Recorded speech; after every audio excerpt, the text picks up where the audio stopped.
ben c'est pas mal pour le plancher, hein. Maintenant, je pense que je vais ajouter l'anneau principal comme qu'on a pu voir dans l'animation. Alors ici au centre, je veux avoir mon curseur au centre du monde. Si vous l'avez déplacé, vous pouvez réinitialiser le curseur avec Shift-C. Alors moi c'est bien ici pour mon côté. Je vais maintenant ajouter l'anneau. Alors Shift-A et je vais aller chercher dans Mesh Cylinder. Maintenant, avec mon cylindre, je vais avoir le moins de vertex possible. Je ne peux pas passer tout mon temps à sélectionner des vertex. Alors peut-être, 16? Ouais, ça devrait être suffisant. Ensuite, Cap Fill Type. Pour vrai, je veux pas de cap. Et voilà, à Nothing. Pour ne pas avoir de dessus ni de dessous, je veux seulement les rebords. Maintenant, en mode Edit, je vais faire une rotation pour orienter ça comme si c'était mon anneau. Rotation en X, 90 degrés. Maintenant, Scale sur la profondeur.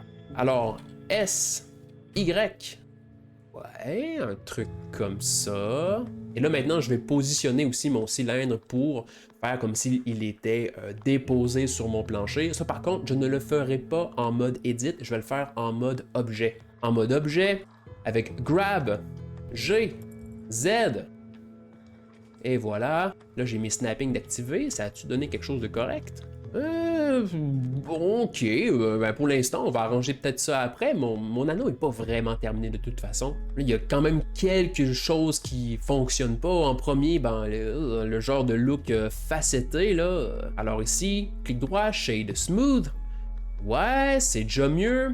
Ça manque aussi cruellement de résolution et d'épaisseur. Alors pour l'épaisseur, je vais ajouter un modifier qui s'appelle le Solidify. Add modifier. Et ici, là je sais qu'il est en dessous de ma face, Solidify. Parfait, dans mon thickness, je peux augmenter, ce qui me donne de l'épaisseur à mon anneau. Je vais arranger le shading ici, ça se passe vraiment pas bien. Alors dans mes Object Data Properties, je vais aller activer Auto Smooth. Ouais, si je joue avec les angles, ouais, ok, dans le fond 30 par défaut, c'est correct. Je reviens dans mes modifiers et là je vais ajouter de la subdivision parce que là on voit les rebords là. Oh.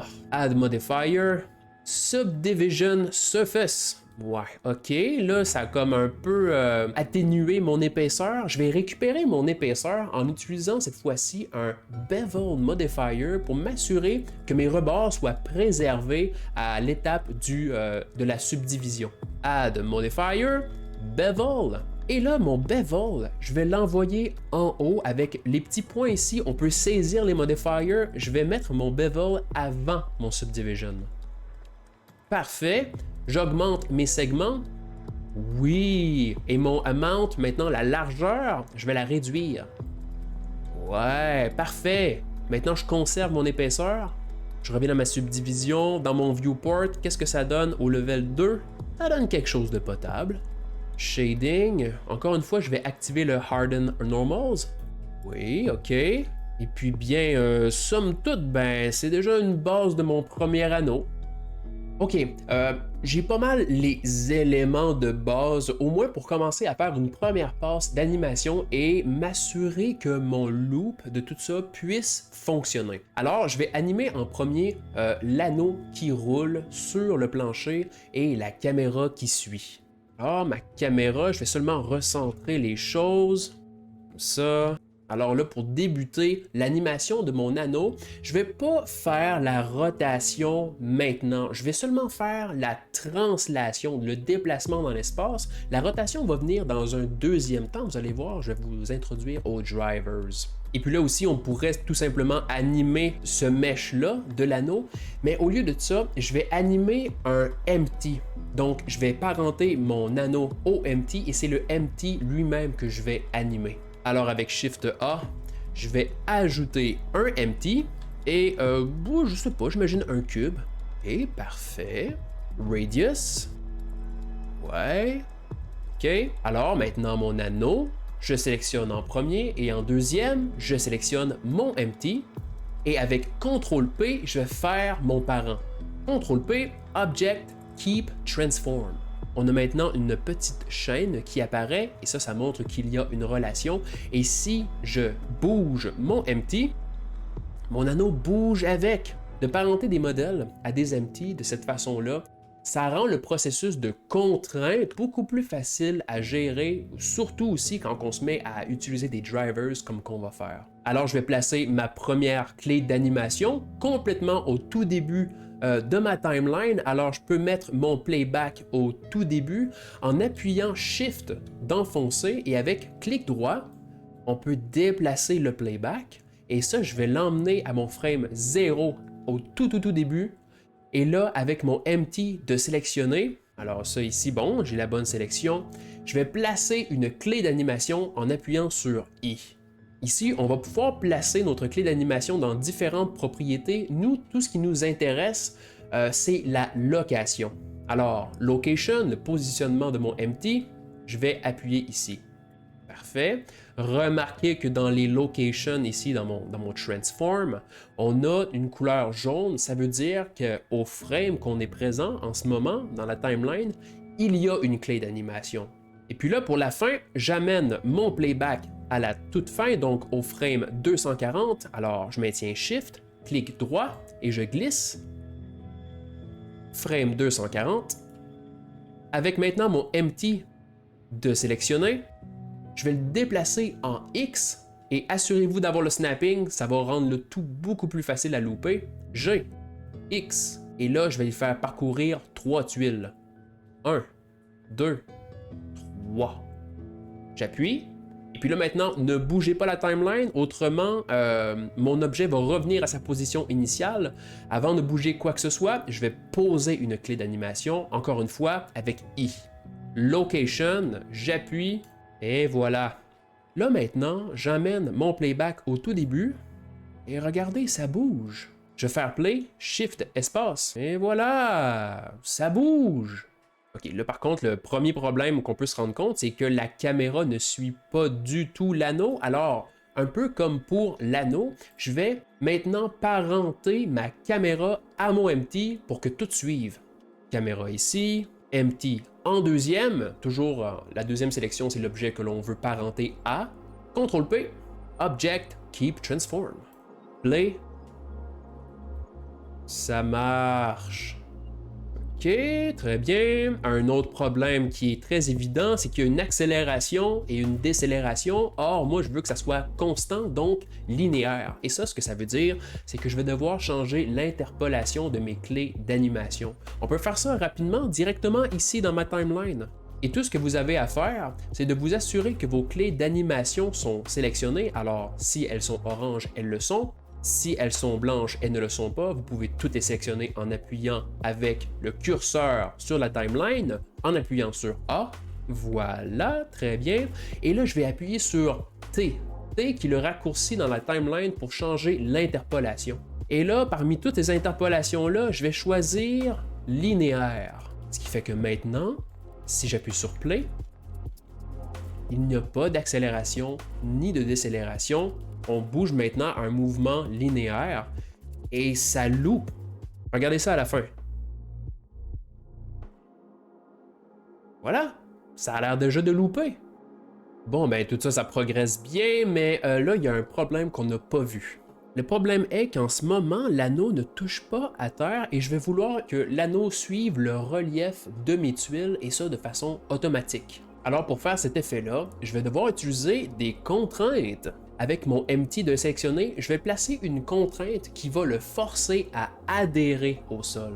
Et je vais travailler aussi à partir du frame 0, ça pourrait être plus facile. Je vais aller dans mes contraintes Object Constraint Properties. Et là, un peu comme des modifiers, on peut placer des contraintes. Il y en a une variété. Nous, ce qui nous intéresse ici, c'est la contrainte Shrink Wrap qui va nous permettre de coller le empty, qui est celui qui conduit notre anneau, coller au sol. Alors, Shrink Wrap. Ok, maintenant ici, je dois choisir une cible, un target, donc à quoi que je veux coller. Je veux coller à ma tuile, à mon plancher. Alors, avec la petite pipette, hop, je vais aller sélectionner mon plancher. Parfait. Puis là, déjà là, le empty, il a collé directement au plancher. Si je fais play, Hey, ça marche un peu. Je vais seulement peaufiner le résultat de tout ça. Ici, mon mode qui est à Nearest Surface Point, je vais le changer et utiliser le mode Project pour projeter de haut en bas sur mon plancher.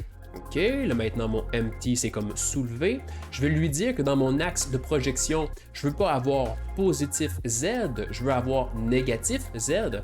Et puis là maintenant, ben, mon empty s'est recollé au plancher. Si je fais play, ben ça marche.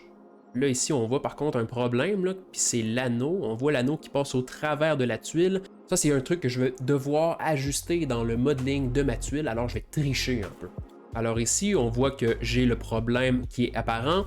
Avec ma tuile, mon plancher de sélectionner, je vais aller en mode Edit. Je vais sélectionner la face du centre et je vais seulement la remonter pour aider un peu mon animation. Ouais, ok. Je vais désactiver le snapping. Je recommence. Je reviens en mode objet. Ok, ouais, là ça passe plus au travers, mais mon shading est rendu tout bizarre. Et ça, c'est à cause du bevel et l'angle qu'il utilise pour faire le smoothing sur les edges. Dans mes modifiers, je vais aller changer dans le bevel l'angle. Alors je vais réduire l'angle. Ouais, genre quoi, 1 degré. Comme ça, je récupère mon bevel. Et si je fais play, voilà, j'ai plus le problème. Mon anneau suit bien le relief. Et, on a un petit problème. Ici, le empty n'est pas exactement collé au plancher. Je vais changer sa position en Z pour maquiller le tout. Et là, je vais changer ici de workspace pour aller dans mon workspace animation. En haut ici, animation. Par exemple, vue de caméra ici de côté. Ok, très bien. Et là, en bas ici, on va avoir un panneau. Je veux accéder à ce qu'on appelle l'éditeur de courbe, le Curve Editor, qui va nous permettre de changer la position et les valeurs des clés d'animation. Alors ici, je peux changer le panel, Editor Type. Je vais aller chercher Graph Editor. Ouais, ok. Et puis là, on peut naviguer dans le Graph Editor avec le clic du centre de la souris, comme ça. Contrôle, clic centre. On zoom in, zoom out sur l'horizontale et la verticale, et c'est la base pour naviguer dans ce graphique. Maintenant, dans les Object Transform, il y a une petite flèche, et là maintenant je peux cliquer et sélectionner mon Channel Z, qui correspond à la hauteur de mon empty. Je sélectionne mon channel, je vais isoler ce channel avec Shift H. Ok, parfait, on voit qu'on a seulement l'œil sur le Z, parce que je ne veux pas toucher à mon Y ni à mon X. On voit ici qu'on a des keyframes, je vais les sélectionner les deux en appuyant sur A, et là avec Grab, on voit que si on bouge ces valeurs-là, on change directement la hauteur. Alors, comme ça, ouais, exact. Je vais descendre mon empty ici comme ça, mais est-ce que ça va vraiment fonctionner? Play. Ah non, exactement, là ça fonctionne plus. Ça fonctionne plus parce que maintenant mon empty est rendu en dessous de ma géométrie et rappelez-vous que ici dans mon shrink wrap, j'utilise le négatif, donc la projection se fait d'en dessous. Ce que je pourrais faire à ce moment-là, c'est de me revirer puis de dire finalement la projection, je veux qu'elle soit par-dessus, ce qui va me permettre de rétablir maintenant mon contact. Je vais quand même maintenant, encore comme tout à l'heure, avoir un gap entre les deux. Je vais pouvoir maintenant jouer en combinaison avec la distance dans ces deux paramètres ici pour avoir le résultat que je veux. Ouais, comme ça. Ouais. La géométrie ici, ça passe au travers. Et puis là, un peu comme j'ai réglé le problème tout à l'heure, je vais seulement tricher. Hein? Je vais seulement tricher avec la tuile. Cette plane là, cette face, je vais la rendre seulement un petit peu plus étroite pour avoir une montée un peu moins abrupte. Point de pivot, actif, ça, encore un peu. Je pourrais aussi, pour m'aider, là, pour pas avoir une plane ici qui est trop étroite, sélectionner les edges avec Shift et Alt enfoncé, ça va faire la sélection automatique de mes 4 edges. Et là, je vais avec un scale, point de pivot au centre, median point, augmenter le périmètre comme ça. Puis maintenant, ça commence à être raisonnable. Je pourrais peaufiner mon résultat pour avoir le moins de contacts comme ça possible. Je vais ajuster ici dans ma distance, comme ça. Ah, c'est bien, je pense qu'on a une recette gagnante.